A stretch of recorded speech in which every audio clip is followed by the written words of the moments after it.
Sandile Zungu is my guest. He is the president of Amazulu Football Club. A lot has been said. We want to put context in terms of the Sithebe issue. The club, Amazulu, being dubbed as not being a dumping ground because two players were offered from Kaizer Chiefs to go to Amazulu, and Amazulu said, no, respect us.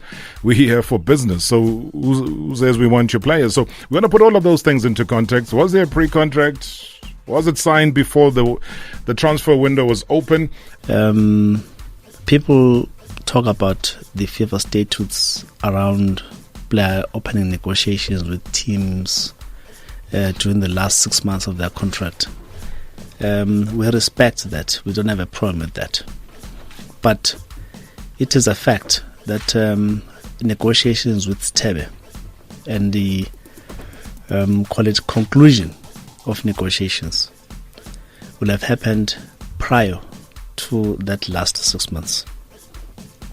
If the last 6 months was 1st of January, those discussions will have been concluded as early as December. And with Sithebe himself being complicit in those discussions, and his agent, who happens to be his uncle, a legal personality who is a lawyer, being part of those discussions, and with our counterpart team being part of those discussions. To us as a team, that's treacherous. And so if we're expected to play gentlemen who, despite what I've painted being the reality, it's unfair on us to put us under pressure that despite of us being ill-treated by the parties I've outlined before, that we must play gentlemen, show them the other cheek. It's not going to happen. No, there are very few instances where I put my foot down, and this is one of those cases where I put my foot down. It's not going to happen. So Kaizer Chiefs is that team that went into negotiation by December and concluded what you're saying now, his pre-contract or even contract. If you're to ask me to show you the evidence in writing, I will not do that because I don't have it.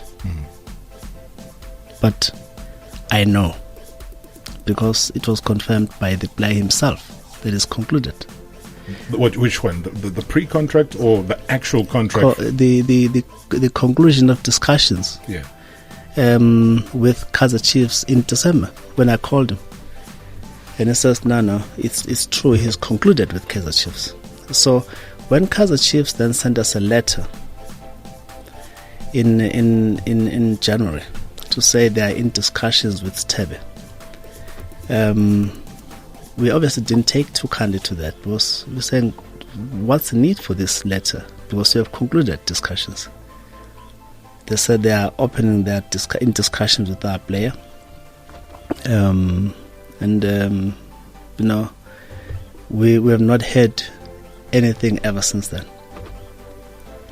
So what does that conclusion mean? It means that he then becomes a Chiefs player by next season, as per the prescripts of the contract as concluded. Yes. But which still leaves you hanging, and obviously legally so, you still have the right to have the player and do with them whatever he wants. As Benny says, that he needs to come and play, he needs to come to training. Now, he is our player. Yeah. He is our player. We'll treat him as our player. Why? Because we have got obligations towards him in terms of salary and the rest.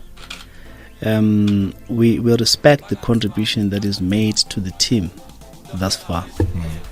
And we respect that he is a person who errs from time to time, and he's at big time here by entering into discussions and concluding before the legitimate window for such discussions was opened. So we will treat him as our player. he will be enjoying the rights that all others who are property of the team enjoy. But is he eligible to play for Amazulu? He is eligible to play. If the coach so wants, but you can't put a hold and say, no, you can't play because you have transgressed. I don't understand, Robert. No, I'm saying that if you, as obviously the management and the leaders of Amazulu, say that you have transgressed, you've disappointed, you've done the wrong thing, basically. So we feel that as a disciplinary measure, you may not participate in any activities officially. Yes, you can train, but you can't run onto the field, whether in the starting lineup or be on the bench. Look, however whichever way it's presented, the end result of it is that he will not be competing with Amazulu, and I won't strengthen my voice to express my determination. His issue is a business issue, it's not a technical issue. It is a business issue. We're trying to build a brand here, and a brand which is centered on certain values in terms of how it deals with its players, with its technical team, and with other teams. And we expect everyone to be in line with what we're trying to build. And when the brand called Amazulu is evidently made to play second fiddle to other brands, we have a responsibility to protect that brand. And when we're being taken for granted as Amazulu, we have a responsibility to stand up and say, no, you could have done that before, but not this time around. And so if Sithebe finds himself being part of that horrible equation, then tough luck on him. And I don't know how else to put it, because I don't want to put it in a manner that may sound like I'm at odds with anybody. I'm just saying, as a custodian of this brand called Amazulu Football Club, and ultimately as a person who takes responsibility for the business of Amazulu, no, I will not want to falter on that one. Okay. So ngezulu ukuthi uSithebe ngeke saphinda adlale lamaZulu kule season. Asitole kwisizulu we mara. Sama kuyibeka kahle so that bangasho ukuthi hayi sizwile lapha kwi MSW kuthiwa hayi uSithebe uzotrainer kodwa ukudlala cha.